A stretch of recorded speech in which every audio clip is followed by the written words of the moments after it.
Okay, it's 5:05. Hello, guys. Welcome, welcome. I'm Ali. I'm one of the lead health scholars. I've met some of you. I've done your orientation, and now it's my turn to do a Zoom meeting, a presentation. So I'm just going to share the screen now. If you guys can, uh, you can you can turn on your cameras. That would be appreciated. And if you're in a position where you cannot, that's fine too. Let's go share. Can you guys see my screen? Yeah. Okay, sounds good. All right, slideshow. All right, so my focus is I have a bachelor's in psychology, so I'm going to be talking to you guys about neurodiversity in healthcare. So who am I? I'm Ali Akhtar. I'm your lead health scholar at Maimonides ER. Some of you, I think all of you actually, have met me at orientation. I've had the pleasure of seeing you guys, especially if you're here on weekends. I've seen you guys hanging around doing your job, which love to see. Making history. I'm the first non-physician to be able to present this training, which is really cool. And I'm honored. And Dr. Novak trusts me, and that makes my heart happy, you know? So, a little bit about my background. I have a bachelor's in psychology with neuroscience and chemistry minors. I'm a TBI researcher at Brooklyn College. I have two papers being published, and I'm the president and founder of a nonprofit called Neuroadvocate, where we're going to get into what we do.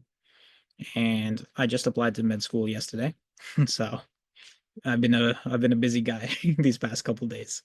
So yeah, well, let's go on to the next slide, shall we? So the picture on the right, you can see our graduation. You guys will have that. You'll get those diplomas after a little pizza party, I think, too. So fun. All right. So why am I doing this presentation? It's because the ER, you will meet everyone from all sorts of walks of life. And it's our job, at least for me personally, to how I view it as you want to serve everybody with compassion. I think that's a big thing that's lacking in medicine. Because and it's not a choice, you know what I mean? It's you've seen how busy Maimonides ER is. It can be super easy for somebody to be overlooked. And that's where our role comes in. It's our duty to help people. So you'll encounter everyone from every walk of life, whether they're wealthy, unhoused, immigrant, teen, every neurotype, whether they have ADHD, autism, TBI, psychosis, every emotional state, whether they're calm, terrified, angry, distressed, you'll meet them all. And it's not our mission to diagnose or judge. We're not doctors yet. We're not nurses yet, but we have the ability to provide people with that support and humanity. And the chaotic ER is one of the last places people feel heard, unfortunately. So we have that special superpower to be able to change that. So you don't need medical training to spot distress. If you see somebody with like white knuckled hands or avoiding eye contact, like you can spot that. And we have the ability to even de-escalate things. You can say, I'm here to help. And we have that ability to adapt, to slow down, to simplify language. These are things that we are capable of doing. And we should assume nothing about anybody. We shouldn't assume somebody's in poverty, trauma, disability. Those are all invisible to us. We just have to treat every patient the same, you know? So we listen and we adapt. And like I say in the bottom there, the perfect volunteer isn't just mentally trained, they're also emotionally intelligent. They care about the patients they see. So my goal with this presentation is to show you guys a bunch of different neurodiverse conditions, to give you guys a little TLDR, a little bit of information summarizing each one of them, and then how do we approach them in the ER? Because you might meet somebody with autism, you might meet somebody with ADHD. Not everybody's brain works the same. Not everybody's level of communication is the same. So we, as volunteers, should be able to speak to them in the way that works best for them. So that's kind of my goal here. And later in the second half, I guess you could say, of this presentation, I'll move on to TBI. So that's what I'm doing. Now, shall we begin? All right. We'll start with autism. So what is autism? Autism's a serious developmental disorder that impairs the ability to communicate, interact. Autism spectrum disorder impacts the nervous system. The range and severity of symptoms can widely vary. Common symptoms include difficulty communicating, difficulty with social interactions, obsessive interests, and repetitive behaviors. These repetitive motions, fixations on a specific interest, or the need for sameness in routine. I'm sure I remember growing up and watching Arthur, the cartoon, and there was a kid with autism and he obsessed over juice, apple juice, and he needed it specifically in a juice box instead of a bottle. And he would have a panic attack if it came in a bottle. So stuff like that. So they also have sensory differences. So they might be more or less sensitive to certain inputs like light, sound, taste, touch, all of which you'll see in an ER. And also, guys, if you have any questions or anything, feel free to raise your hand in the chat or text in the chat. That'll be fine. And early recognition, as well as behavioral, educational, and family therapies may reduce symptoms and support development and learning. Obviously, autism isn't a disease, it doesn't need curing, but there are ways that you can benefit their lives, you know? So it's super common, more than 200,000 cases in the US per year. 1 in 36 children in the US have autism. And yeah, these are in the right side of the screen, you can see the key characteristics, like I mentioned, communication differences, social interaction styles, repetitive behaviors, and deep focus. All right, let's move on to the next slide. And here's how we can interact with patients with autism. So when interacting with autistic patients, whether they're children or adults, volunteers should prioritize patience, clarity, and sensory awareness. You can begin by approaching calmly, using simple, direct language, and avoid using metaphors or abstract instructions. Just adjust your communication style based on what the patient needs. Some may prefer visual aids like pointing or pictures or written words, while others may rely on like assistive devices or perhaps a caregiver for support. Always presume competence. You should speak directly to the patient, not just if they have a caregiver with them. Don't just ignore the patient and only speak to the caregiver. You should make eye contact, talk to them, at least attempt it. And then for nonverbal individuals, you can observe their body language and offer alternate ways to communicate, like nodding, gestures, or writing something down. And be mindful of sensory sensitivities. We can try to reduce overwhelming stimuli while possible.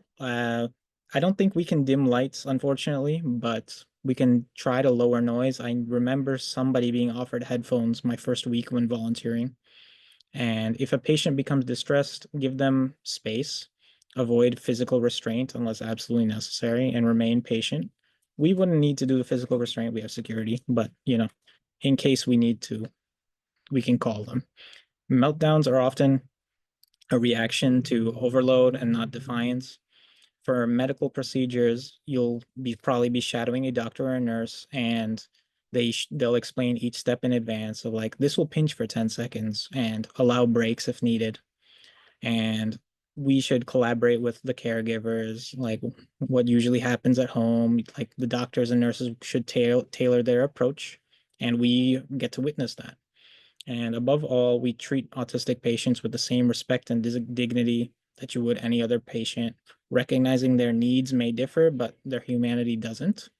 And small adjustments, clear communication, sensory accommodations, and trauma informed patients can transform an overwhelming ER visit to a safer, more supportive environment. I also have, so here's an example on the right where imagine we're at triage and you have an autistic patient, I assume a kid, and the right way to do it is by saying, hey, I need to inform them what's going on and I need to take your arm for the blood pressure. It'll squeeze a little bit. Whereas the wrong answer would be, hey, stop flapping your arms around. You're fine. So I also have a little video. You guys tell me if you can see it or not. You guys, can you guys see in here? Was it good? Definitely can see. I don't know about here though. Yes, no? Oh my gosh. No. Yes. Love my life. Wait. Oh, wait. Yes. Megan Yes. Dradi to gush about her Okay, good. 15-year-old son, So Devin. I'll skip ahead to Sinai's 40 seconds. Pediatric Emergency Center was much easier for him, and it's not because it's kid-friendly. It also has to do with the fact that they can handle children on the spectrum. They understood, and it made him so much calmer. Sometimes when a kid or a child with on the spectrum can roll in, they can be very sick and they really need our full attention. And we just can't rush through things. They have private rooms with doors. That helps with sensory issues. It blocks out the noise. The lights dim too. And there are special boxes for kids on the autism spectrum. The training, which they do with a local organization, Pathfinders, makes a huge difference. They already have a curriculum for EMS providers and firefighters, and they extended that and revised that. They made a customized curriculum for emergency medicine. The vision is that one day the entire hospital will be autism friendly, and that makes Megan Dradi feel much better. It's really just life-changing. In Northwest Baltimore, Megan Pringle, WBAL, TV 11 News. Okay, I'm trying to close the tab. Give me a second. I have a pop-up. Oh, God. Escape. There we go. Okay, can you guys still see everything? Okay, good. All right, we'll move on to the next slide, but that's something I thought was really cool. You saw how they had sensory accommodations for people with autism and perhaps other disorders as well. And hopefully we can get that at MIMO as well soon. Let's go on to the next one. All right, next. Wait, there we go. Next, ADHD. So ADHD is attention deficit hyperactivity disorder. It's a neurodevelopmental condition characterized by persistent patterns of inattention, hyperactivity, and impulsivity that interfere with daily function. While ADHD is often diagnosed in childhood, it frequently persists into adulthood, affecting work, relationships, and self-regulation. Actually, one of my best friends, he just got diagnosed with ADHD, and we found out because he couldn't concentrate while he was studying for his MCAT. So I don't know. It was funny to me, but yeah. And yeah, so many individuals with ADHD are prescribed stimulant medications like Adderall or Ritalin or Vyvanse to improve focus and impulse control by regulating the dopamine and norepinephrine receptors in the brain. However, these medications can also lead to complications requiring emergency care, such as side effects like high heart rate, anxiety, insomnia, accidental or intentional misuse, like taking higher doses, or withdrawal symptoms like extreme fatigue, depression. Lauren, can you mute me?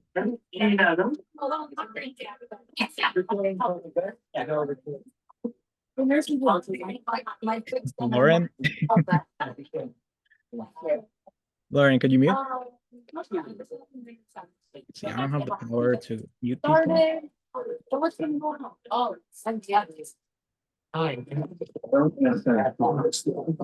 Lauren, can we please mute? Great, thank you. All right, where was I? Okay, so yeah, they can have withdrawal symptoms such as extreme fatigue, depression, rebound hyperactivity when you just stop the medicines abruptly. In some cases, patients may experience stimulant-induced psychosis like paranoia or hallucinations, or cardiovascular issues like high blood pressure.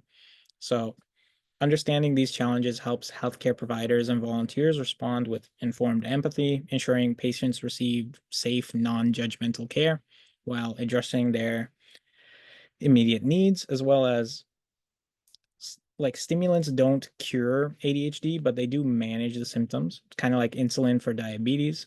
And ADHD brains work a little bit differently and they excel in creativity and problem solving. So this is why we would often see patients in the ER. And I have it's a comical video about ADHD.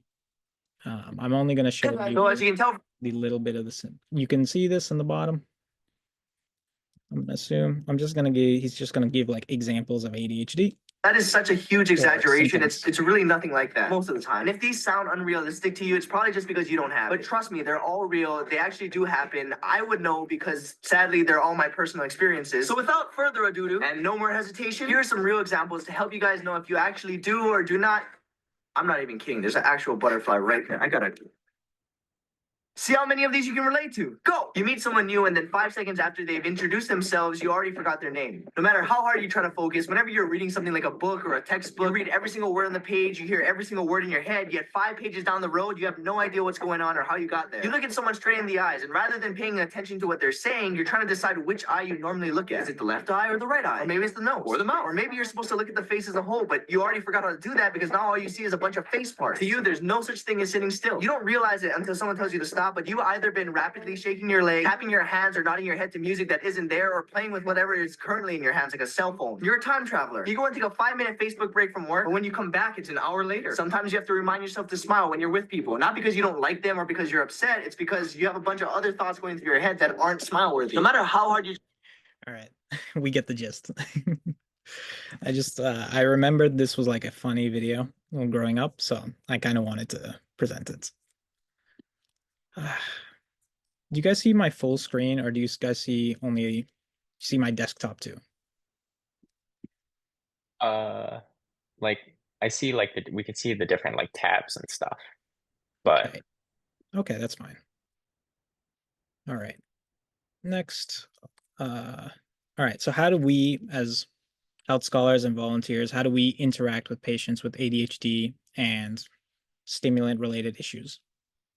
So why they're here, as I said before, there could be double doses, there could be wrong timing, there could be panic attacks, heart racing, impulse-related activities.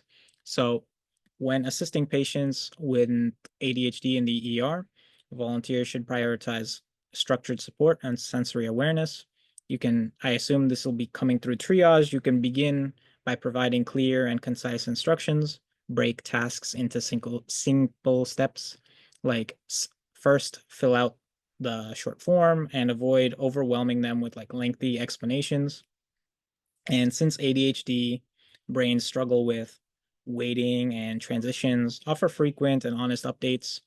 The most common one that I always deal with patients is people asking, when is my x-ray coming? When is my CAT scan coming? And as you guys know, CAT scan takes a long time. So you can just ask the patient rep and be honest with the patient, and you tell them, hey, the CT scan will be another hour. Would you like, I can get you a cup of water in the meantime, or a snack or something that offers them that little bit of relief. And honesty is always the best policy here. And for hyperactivity and restlessness, allow safe movements. Like example, like a little area where they can pace rather than insisting like they sit still, unless they're a fall risk, of course. And if a patient seems distracted, use visual aids like pointing to forms or gentle redirection, like let's focus on the question first. And for those experiencing stimulant-related issues like agitation, rapid speech, or chest pain, just stay calm, reduce noise and light stimuli, and alert medical staff immediately. These could signal overdose or cardiac arrest. And a little keynote for ourselves is never dismiss fidgeting or impatience as being rude. It's neurological. And withdrawal can look like depression. Just offer empathy, not judgment, and collaborate with their caregivers. Like, does music help? Does quiet help them focus? And we adapt our approach to every patient. Yeah, I think that's good. Anything I'm missing on this slide? No, that's it. All right, next. The next type of patient you might see with a neurodiverse condition is cerebral palsy and neuromuscular disorders. So cerebral palsy is a group of non-progressive motor disorders caused by damage to the developing brain. Typically occurs before birth or in early childbirth. It primarily impairs movement, posture, muscle tone, with symptoms ranging from mild, like slight gait or abnormalities, to severe, like complete loss of voluntary movement.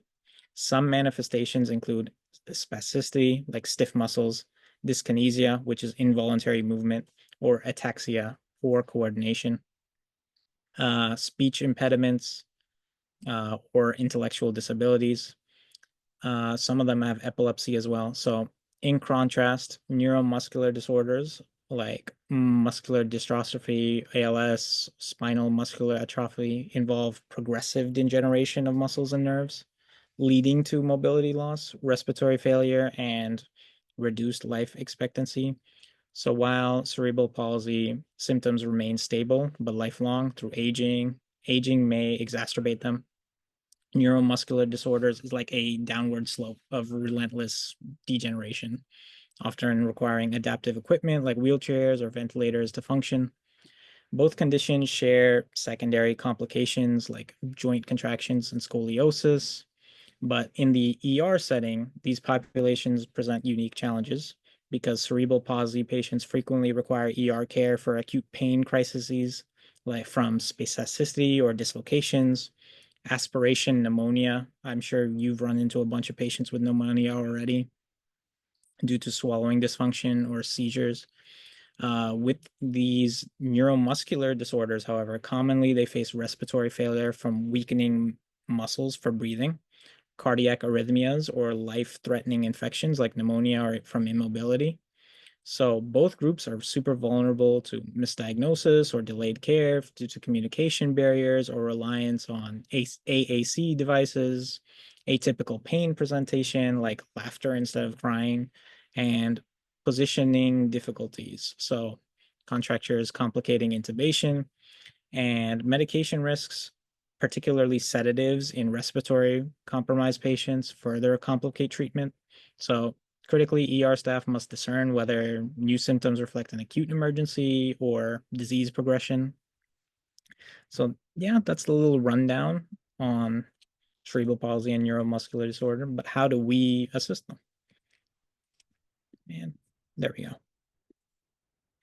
So when assisting patients with cerebral palsy or neuromuscular disorders in the ER, volunteers should prioritize patience, adaptability, and respect for the individual's needs. Begin by introducing yourself clearly, maintaining eye contact at the patient's level. So if they're in a wheelchair, you can kneel down to them and speak clearly. And since many patients have speech impairment or use AAC devices, simply ask yes or no questions or offer alternative communication methods like pointing on a pain scale or a tablet. Always speak directly to the patient, not just to their caregiver, because that affirms their autonomy. And for those with limited mobility or spasticity, avoid sudden movements and ask permission before touching, like, hey, can I adjust your blanket? Be mindful of positioning, discomfort. Patients with contractures or scoliosis may need extra pillows for support. If a patient shows atypical pain response, like laughing or grimacing, notify staff immediately, as this could indicate distress. For those with neuromuscular disorders, monitor their respiratory distress and always keep pathways clear for emergency equipment, And yeah, those are the main things. And as you can see here, always ask for permission. Can I adjust your arm, the blood pressure cuff? Because as we would do in triage, excuse me, when we take vitals. And yeah, presume intelligence. Physical limits do not equal cognitive limits. And we'll move on to the next disorder. Excuse me while I take a glass of water.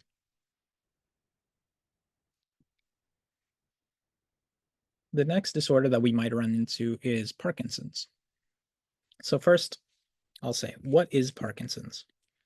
Parkinson's disease is a progressive neurodegenerative disorder caused by the loss of dopamine-producing neurons in the substrate nigra, a brain region critical for movement and control. These neurons deteriorate.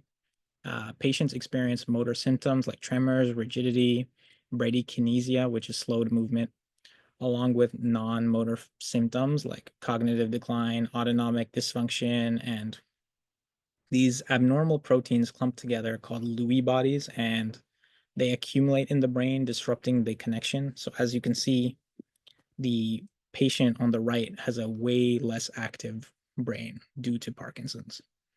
And that causes a cognitive I cannot speak, that causes a cognitive decline. And we don't run into Parkinson's that much in the ER, but we do run into it in pediatric patients.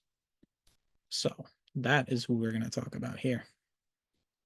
So pediatric Parkinson's are pretty rare, but I've seen it like 2 times now already. And pediatric Parkinson's is related to movement disorders. They arise from genetic conditions like PARC2 mutations and Wilson's disease, or metabolic disorders like mitochondrial diseases. And unlike the adult version of Parkinson's, these cases are often present with atypical features, including early onset dystonia, which is painful, sustained muscle contractions, regression of motor skills, or complex neuropsychiatric symptoms. So in the ER, these patients may present with acute storms of full body spasms requiring urgent intervention, or medication complication, or involuntary writhing movements, or dysfunction of like risk of aspiration, meaning they can't drink, or autonomic instability, blood pressure fluctuations, temperature dysregulations. There is a big difference between the two. So the pediatric versus adult Parkinson's, there's less tremors and more dystonia and gait dysfunction. The triggers are infection, dehydration, or medical changes that cause the crises. And sometimes they're misattributed to seizures, but then they come in and they find out they have Parkinson's. So how do we support a patient with Parkinson's, or a pediatric patient with Parkinson's?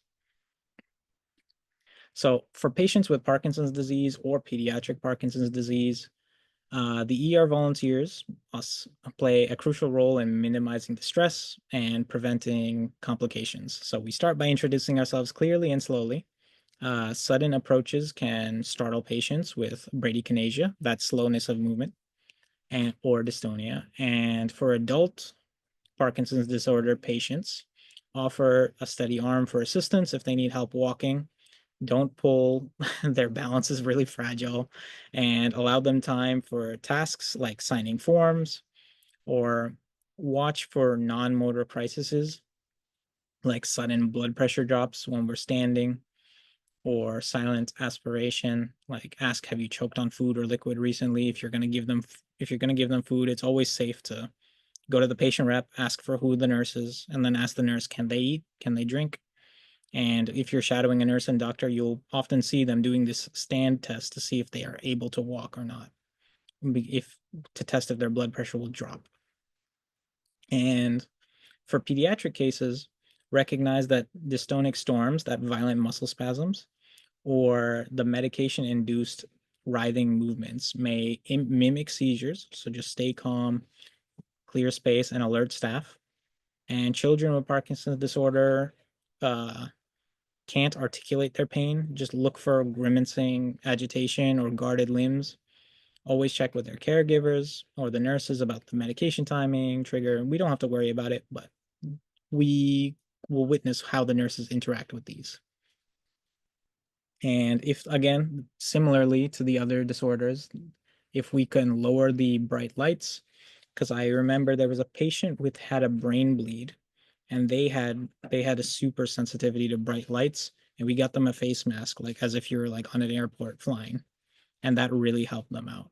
So if we could avoid bright lights or noise exacerbation, that would be great. Offer the chair or wheelchair for them when we have to transfer them.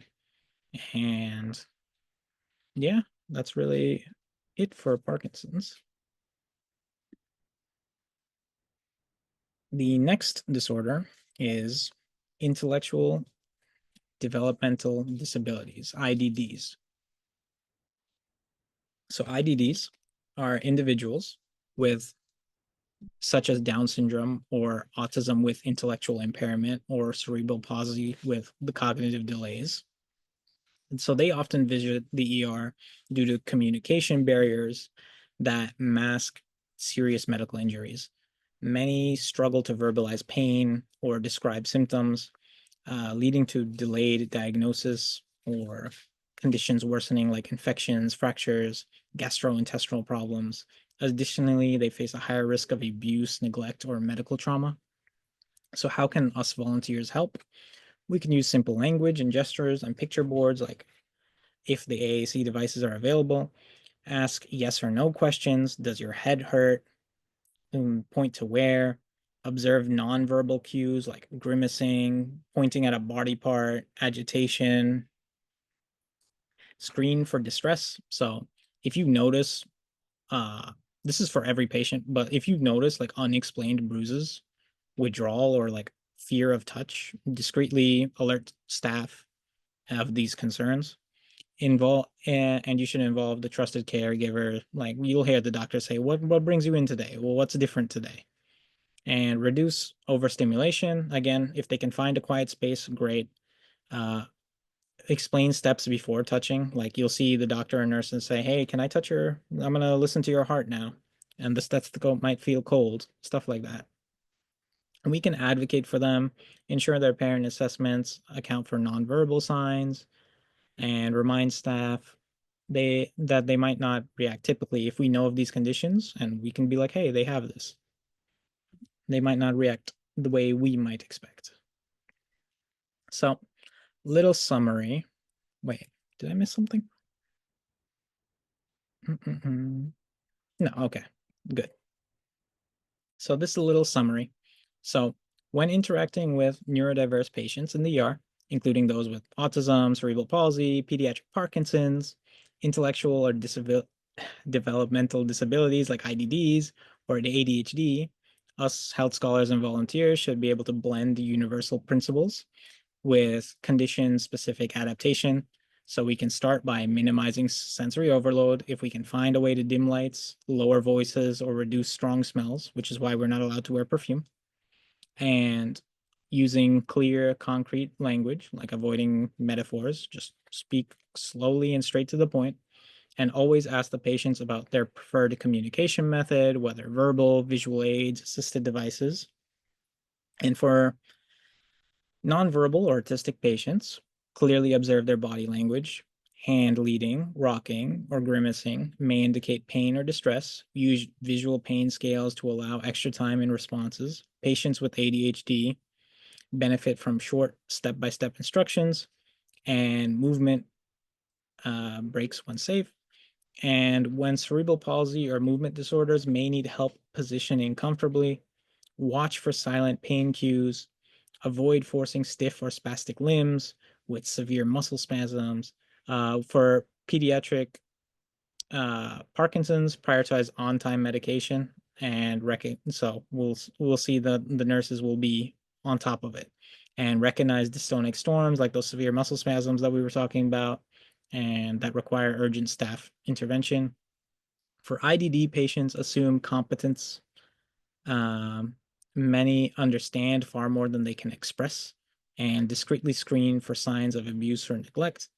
So the critical do's would include introducing yourself, explain every step before acting, use the tell, show, do method, being telling, then showing an example of what you're about to do, and then actually do it. And then partner with their caregivers. Let the patient and the caregiver know what's going on, and never judge a condition by their speech ability alone. So some patients, they have issues with speaking. However, they completely understand and they're very intelligent. They know what's going on. Avoid punitive language. So instead of like yelling at them, hey, stop moving, you can be like, hey, let's pause and breathe for a second. And don't delay. Some patients with autism or IDD may express pain atypically. Just because they're laughing doesn't mean they're happy. They could genuinely be in pain and they cannot express it. So yeah, that's about it for this half of the presentation. Now I'm going to go on to the second half of the presentation. This isn't necessarily about neurodiversity, but it is tied into the brain. And this is a thing that I'm doing 2 research papers on. So I figured I might as well talk to you guys about it. So this is TBI, traumatic brain injuries. So first, I got to teach you guys, what is TBI? So TBI, traumatic brain injuries, is a complex and often misunderstood condition. It ranges from mild concussions to life-threatening injuries. I think if you guys have been north side, I'm sure you guys have seen it at least once, where there's a car accident, somebody will have at least a mild form of TBI. It'll be a level 1, level 2 trauma. So as I'm currently doing 2 research papers on it, so I'm like, let's go. I'll teach you guys about it. So TBI occurs when external force disrupts the normal brain function. So when concussions, mild TBI, often present like headaches, dizziness, or confusion, their symptoms can be invisible, yet they're long-lasting, such as post-concussion syndrome. However, severe TBI, like the Glasgow Coma Scale of greater than 8, on the other hand, demand emergency intervention such as neurosurgery or ICP monitoring to prevent catastrophic swelling or bleeding. You don't want a brain bleed.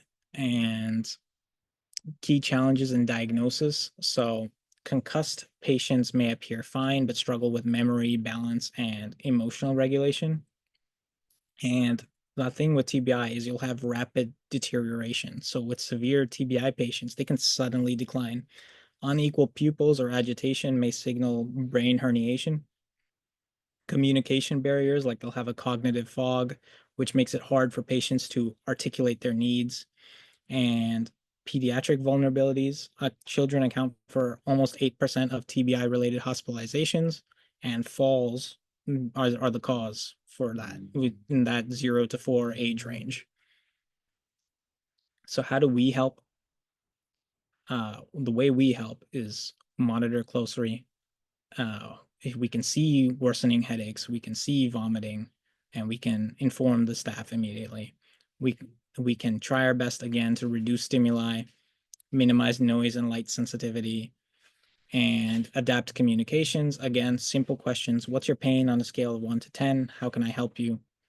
And TBI has a lasting impact. It's got cognitive effects with memory loss, difficulty concentrating, impaired problem solving, emotional effects. They'll have mood swings, anxiety, depression, behavioral changes, physical changes as well, headaches, fatigues, motor defects, sleep disturbances.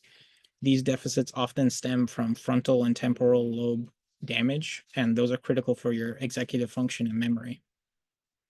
So yeah, we'll move on to the next slide here. And this is where my research comes into play. We did a couple of meta-analyses, and we're currently awaiting IRB approval to work with a children's hospital and a veterans hospital to get real-life examples of this, but we're focusing on how nutrition supports the brain and neuroplasticity, which is the brain's ability to recover itself. So how we're going to do this, I'll just read from the slide here. Neuroplasticity is the brain's ability to rewire itself. It's the key to recovery. What we found is reducing inflammation. Proper diet will reduce inflammation. It'll support neurotransmitter function. It'll promote neuronal repair. And the big 3 would be omega 3s, antacids, and amino acids. There's serotonin, tryptophan, whatever it may be. Those are big things that would help. And this is a big slide because omega 3s are like the king of this. So what do omega 3s do? Omega 3s, particularly DHA and EPA, demonstrate robust neurorestorative properties. Clinical studies reveal that high doses of it improves the Glasgow Coma Scale for severe TBI patients. Preclinical models corroborate these findings. And if you get the EPA injections at the same time with long-term fish oil supplements, you'll get spatial recovery post 4 days post-injury, which is crazy because normally it's just a week. So as I see here on the slide, the functional recovery, if you take about 16.2 grams a day, it improves that Glasgow scale that I was talking about. So what is it? It's a protein that supports neuronal growth, survival, and synaptic plasticity. The role in TBI, it promotes repair of the damaged brain circuits.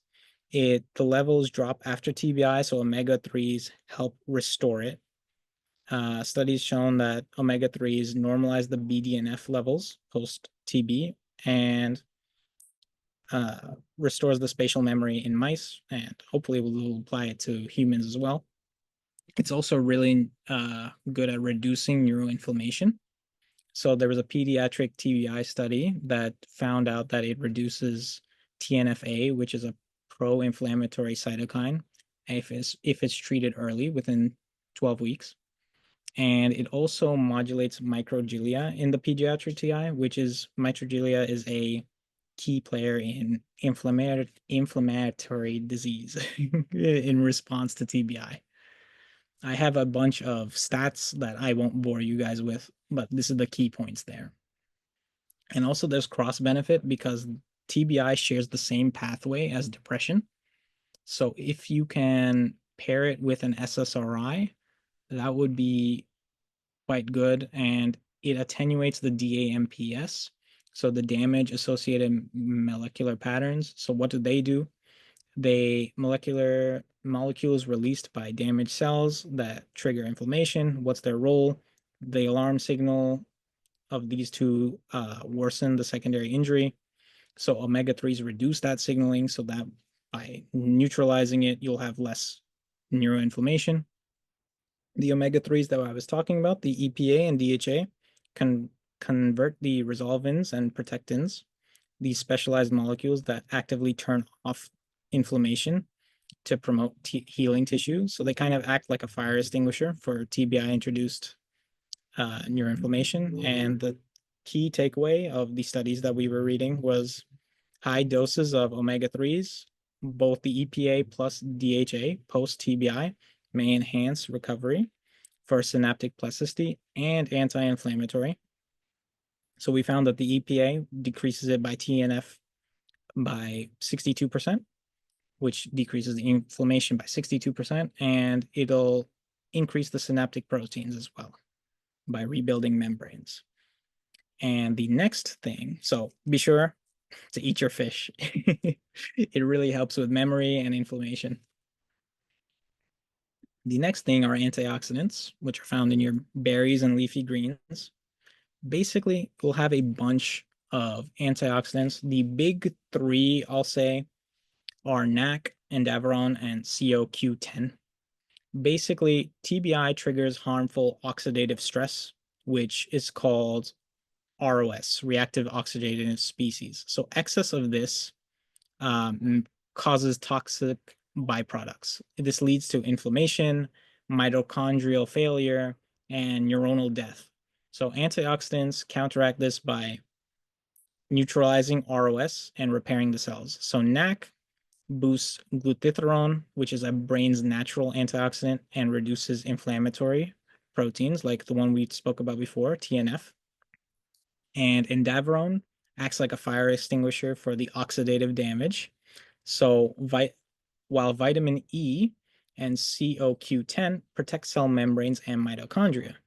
So natural compounds like turmeric and resveratrol left from grapes also show promise in calming down that neuroinflammation and activating repair genes. So why this matters? So timing matters. Some antioxidants like endaveron work best immediately post-injury, while some like melatonin work for long-term recovery. So if you can combine the therapies together, like a multi-hit strategy, it would work really well. So yeah, it's like I said, the first 24 hours, endaveron and NAC, the repair crew in the first week, vitamin E and CoQ10, and then long-term turmeric and melatonin. And then another big one, your serotonin. So be sure to eat your chicken and eggs. So traumatic brain injuries, TBIs, disrupt serotonin, also known as 5-HT. It's a key neurotransmitter in regulating mood, cognition, and brain plasticity. So low serotonin levels post-TBI are linked to depression, anxiety, and memory problems. Research suggests that boosting serotonin through tryptophan, which is its building block, it's an amino acid found in like turkey, chicken, eggs, it may aid in mood and cognition, neuroprotection, and stuff like that. There's a big future potential for it. So tryptophan supplementation reduces depressive behaviors in animal models and improves memory by supporting hippocampal neurogenesis, the new brain cell growth, which we previously thought wasn't possible, but now it is. There's some models that are showing that there is a bit of neurogenesis and new brain cell growth. Neuroprotection. Serotonin calms the neuroinflammation, that brain swelling that we see, by blocking harmful proteins like the TNF that we were speaking about before, reducing overactive immune cells, and it also activates BDNF, which is like a brain fertilizer to repair damaged connections and balance brain signaling to prevent excitotoxicity and nerve cell overstimulation. So future potential, while SSRIs like Prozac help some patients, tryptophan provides like a direct serotonin restoration, combining tryptophan with an anti-inflammatory drug or monitoring the I can never pronounce this, kynuvirate pathway. Tryptophan's metabolic byproducts could personalize treatments. So, yeah. And the next one.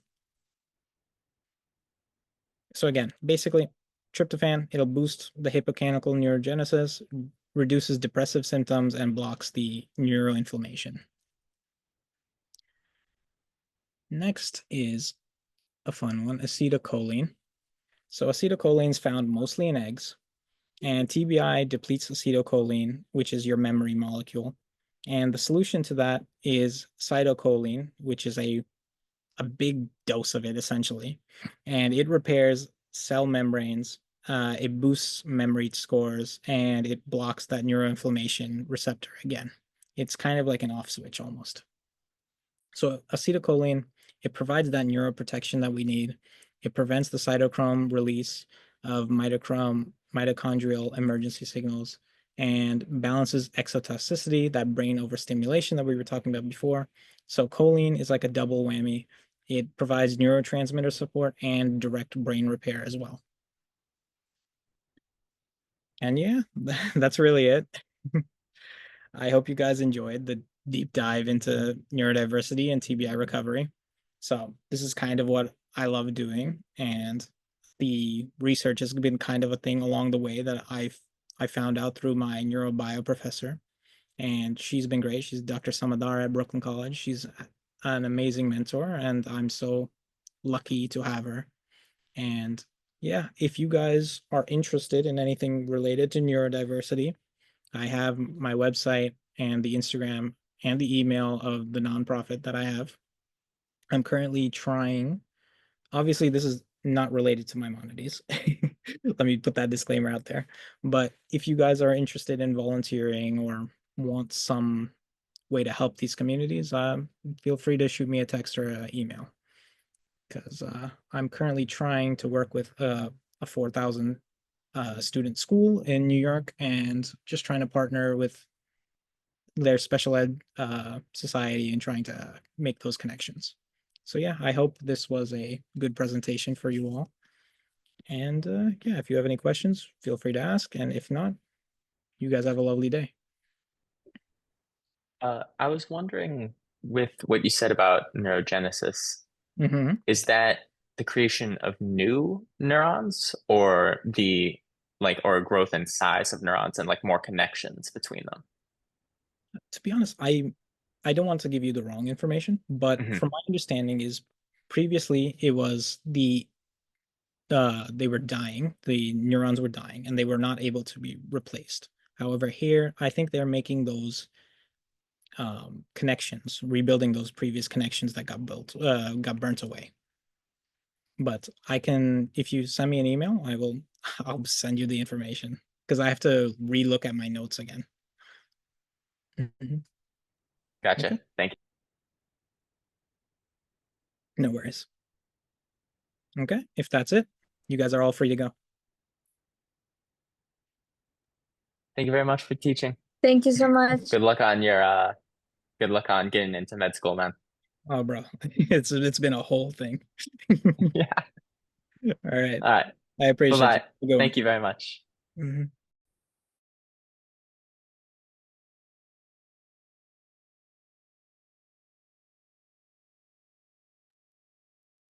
Ingrid, you guys good?